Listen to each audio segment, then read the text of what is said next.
Сәлем достар, қалдарыңыз қалай? Қазіргі таңда Қытай маркетплейстері арқылы қазақстандық карталардан ақша ұсталынып жатқандығы туралы фактілер жиі кездесуде.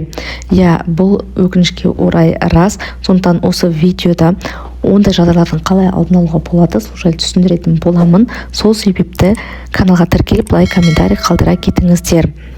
Ондай жағдайлар ең басында сіздер байқамай қалуыңыз мүмкін. Яғни біртіндеп 100 теңгеден 200 теңгеден артынан картаңызда тұрған үлкен сумманы алып қоюы мүмкін.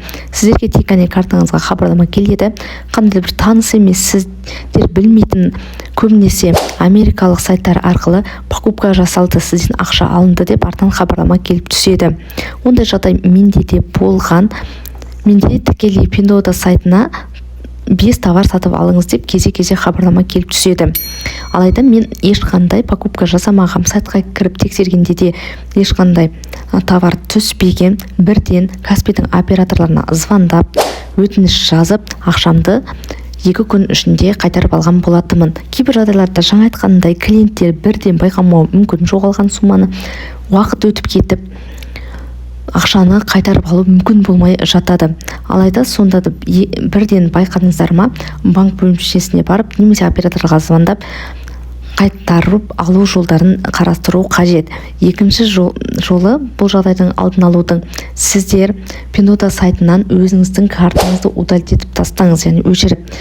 Қауіпсіз оплата жасау түрі ол WeChat болып табылады. Яғни картаңызды WeChat-қа тіркеп, сол арқылы оплата жасайсыз, және де оның бір артықшылығы ешқандай да комиссия, 3% комиссияны төлемейсіз.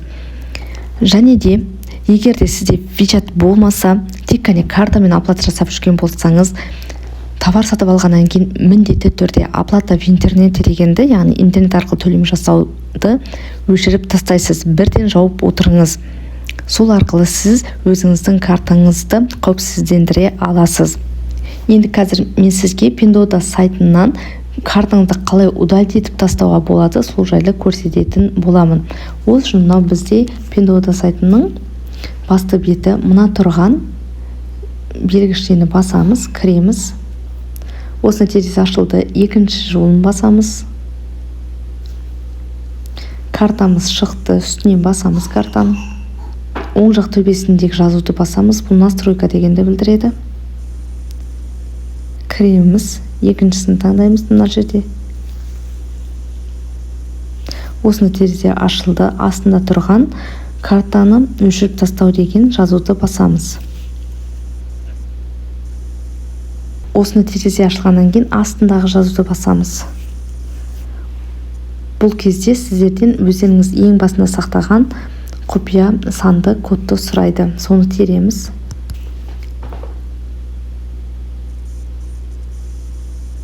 Болды. Мен сайттан өзімнің картамды өшіріп тастадым. Енді оплата жасағанда тек қана WeChat-ты қолданатын боламын. Мысалға бір товарға өтеміз қазір. Мына товарды таңдаймын.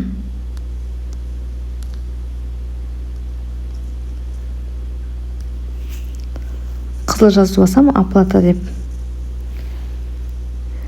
WeChat-қа картам тіркеліп тұрғандықтан бірден WeChat арқылы оплата жасауыма болады.